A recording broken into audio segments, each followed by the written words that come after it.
लिंगाची ताठरता जाणे म्हणजेच erectile dysfunction. ही ताठरता परत कशी येऊ शकते या संदर्भात आजचा आपला हा व्हिडिओ आहे।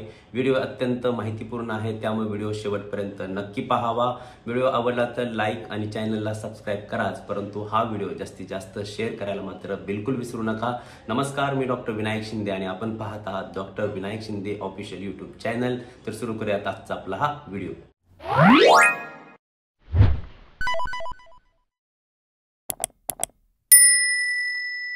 ताठरता परत कशी येऊ शकते हे पाहण्यापूर्वी ताठरता का जाते म्हणजेच ताठरता जाण्याची कारणे कोणकोणती असतात हे आता आपण पाहूया। पहिले जे कारण असतं ते म्हणजे वय। साधारणतः 40 ते 70 वयोगटामध्ये हा आजार जाणवायला सुरुवात होते। काही कंडिशनमध्ये तरुण वयामध्ये देखील हा आजार दिसून येऊ शकतो। त्याची कारणे आणि प्रकार आपण पुढे पाहणार आहोतच, परंतु वय हे इरेक्टाईल डिस्फंक्शनसाठी कारण ठरू शकतं, कारण वाढत जाणारं वय याबरोबर इतरही आजार निर्माण होतात। त्यामुळे वय आणि इतर आजारांच्या कारणास्तव इरेक्टाईल डिस्फंक्शन आढळून येऊ शकतं। दुसरं जे कारण आहे ते म्हणजे विविध आजार। यामध्ये मी प्राधान्यक्रम असा देईल की अतिलठ्ठपणा, उच्च रक्तदाब आणि डायबिटीस या 3 आजारांना मी प्रमुख स्थान देईल। या 3 आजारांच्या कारणास्तव ताठरता जाऊ शकते किंवा इरेक्टाईल डिस्फंक्शन होऊ शकते। या आजारांच्या कारणास्तव ब्लड फ्लो, नर्वस सप्लाय आणि मसल स्ट्रेंथ याच्यावरती परिणाम होऊ शकतो आणि इरेक्टाईल डिस्फंक्शन निर्माण होऊ शकतो।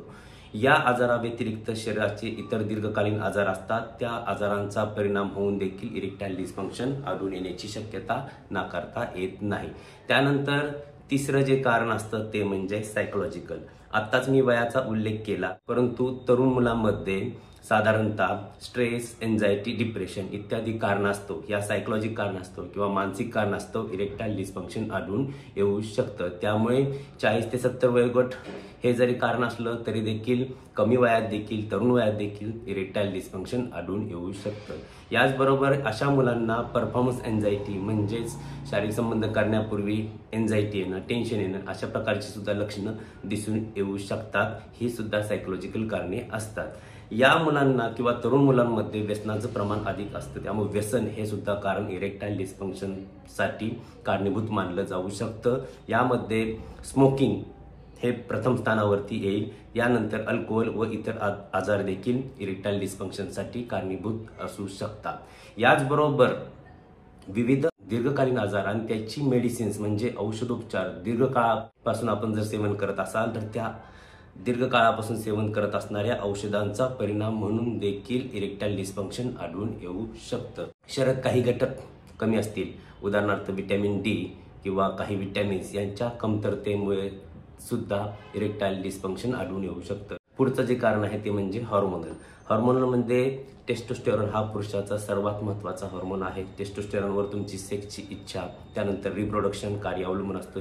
ओव्हरऑल संपूर्ण हेल्थ देखील टेस्टोस्टेरॉनवर अवलंबून असते। त्यामुळे टेस्टोस्टेरॉनची जर कमी झाली तरी देखील इरेक्टाईल डिस्फंक्शन आढळून येण्याची शक्यता असते। याचबरोबर प्रोलॅक्टिन नावाचा हार्मोन जर शरीरामध्ये पुरुषांमध्ये अधिक झाला, थायरॉइड संबंधी काही आजार निर्माण झाले तर त्याचा परिणाम म्हणून देखील इरेक्टाईल डिस्फंक्शन आढळून येऊ शकतं। याचबरोबर शारीरिक आघात किंवा मानसिक आघात यामुळे सुद्धा किंवा नर्व इंजुरी यामुळे सुद्धा इरेक्टाईल डिस्फंक्शन आढळून येऊ शकतं।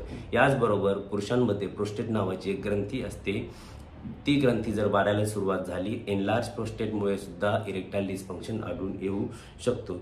याचबरोबर शरीरामध्ये तात्पुरती कंडिशन एखादी आजाराची निर्माण झाली, साधा सर्दी, ताप, खोकला, व्हायरल फिवर जर झाला आणि काही काळापूर्वी तुम्ही आजारी पडला तरी त्या आजाराच्या कारणास्तव देखील इरेक्टाईल डिस्फंक्शन आढळून येऊ शकतं। हा आजार बरा झाल्यानंतर इरेक्टाईल डिस्फंक्शन इम्प्रूव्ह होऊ शकतो।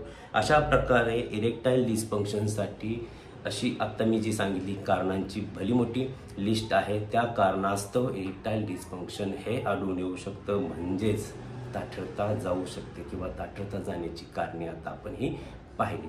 आता येऊयात मेन प्रमुख मुद्द्याकडे की ही ताठरता परत कशी येऊ शकते, यासाठी औषधोपचार काय करायचे आणि काही जणांचा, बऱ्याच जणांचा प्रश्न असतो, यासाठी आयुर्वेद चांगलं की ॲलोपॅथी उपचार चांगलं, या सर्व प्रश्नांची उत्तरे मी देणार आहोत क्रमाक्रमाने.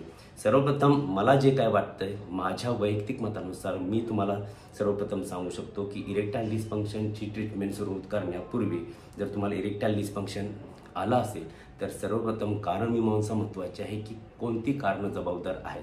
त्यामुळे सर्वप्रथम जर तुम्हाला काय करायचं आहे तर स्वतःमध्ये बदल करणे. स्वतःमध्ये बदल करणे हा एक उपचार पद्धतीचा भाग असू शकतो. स्वतःमध्ये चांगले बदल करणे म्हणजे जीवनशैलीमध्ये बदल करणे हा पहिली महत्त्वाची स्टेप आहे असं मी सांगतो. काय करायचं आहे? लवकर उठणे, लवकर झोपणे, पुरेशी झोप घेणे, व्यायाम करणे, आहार वेळेवर घेणे, आहार पोषक घेणे, अशा प्रकारे तुम्ही तुमची जीवनशैली आत्मसात केली पाहिजे. याचबरोबर पुरेसं पाणी घेणं, याचबरोबर आहारी घटक नुसते पोषक असून चालत नाही तर पचनशक्ती सुद्धा उत्तम राहायला आवश्यक आहे. या गोष्टींची जर तुमच्या शरीरामध्ये पूर्तता झाली म्हणजे जीवनशैलीमध्ये बदल केले तर ही पहिली स्टेप आहे. त्यानंतर मी कारणामध्ये सांगितले की विविध आजार, जर तुम्हाला अतिलठ्ठपणा असेल तर तो कमी करण्याचा प्रयत्न करा.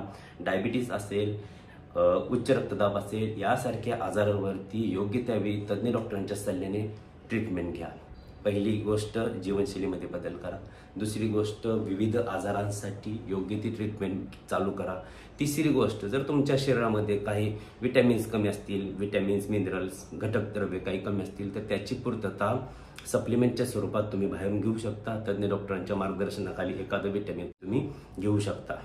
त्यानंतर आता येऊया मुद्द्याकडे की कोणती ट्रीटमेंट चांगली आहे.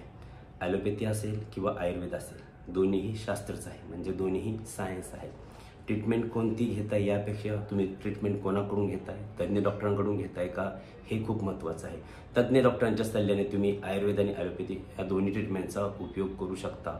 परंतु जर माझं वैयक्तिक मत विचाराल तर मी पुन्हा रिपीट करतो. पहिली गोष्ट जीवनशैलीमध्ये बदल करा. दुसरी गोष्ट जे जे आजार असतील त्या आजाराची ट्रीटमेंट घ्या. तिसरी गोष्ट सप्लिमेंट, जे जे तुमच्या शरीरात कमी आहे ते वैद्यकीय सल्ल्याने सप्लिमेंट घ्या. चौथी गोष्ट, जर तुम्हाला सायकोलॉजिकल जास्त त्रास होत असेल तर समुपदेशन घ्या. आणि पाचवी गोष्ट, माझं वैयक्तिक मत आहे, पहिली आयुर्वेद उपचार पद्धती अवलंबा. त्यानंतर पुढे आणखी तज्ज्ञ डॉक्टरांचा सल्ला घेऊन या गोष्टी करून देखील तुमच्यामध्ये इम्प्रूव्हमेंट होत नसेल तर अजून ॲडव्हान्स टेक्निक आहेत. बरं, आता त्या ॲडव्हान्स टेक्निकवरती मी सुद्धा बोललेलो आहे मागील व्हिडिओमध्ये. त्यातील काही टेक्निक ह्या मान्यता प्राप्त आहेत, काहीवरती अजूनही रिसर्च चालू आहे. त्यामुळे अशा उपचार पद्धती याचा वापर करायचा का नाही करायचा, त्याची खरंच आवश्यकता असते का नाही, त्या तज्ज्ञ डॉक्टरांना समक्ष भेटून त्यांच्याशी सल्लामसलत करून तुम्ही त्या उपचार पद्धतीचा अवलंब करू शकता. अशा प्रकारे तुम्ही जर क्रमाक्रमाने गेला तर तुमची गेलेली ताठरता परत येऊ शकते, म्हणजेच इरेक्टाईल डिस्फंक्शन इम्प्रूव्ह होऊ शकते. इरेक्टाईल डिस्फंक्शन ह्या आजारावरती जवळजवळ आजचा व्हिडिओ धरून 17 व्हिडिओ आपण अपलोड केलेले आहेत. सर्व माहितीपूर्ण व्हिडिओ आहेत. तुमच्या कमेंट्सद्वारे ते मला कळतंही तुम्हाला व्हिडिओ आवडतात. त्यामुळे मी नेहमी रिक्वेस्ट करतो की आपले व्हिडिओ हे जास्तीत जास्त शेअर करा. अर्थात आवडले तर लाईक करा, चॅनलला सबस्क्राईब करा. परंतु जास्तीत जास्त लोकांपर्यंत आपले व्हिडिओ गेले पाहिजे जेणेकरून जास्तीत जास्त लोकांना चांगल्यात चांगली माहिती मिळेल आणि काही त्यांच्यामध्ये चांगले बदल घडून आल्याशिवाय राहणार नाहीत. आज इथेच थांबतो. भेटूया नेक्स्ट व्हिडिओमध्ये. तोपर्यंत पाहत राहा doctor Vinayak Shinde official YouTube channel. Thank you, take care आणि बाय बाय.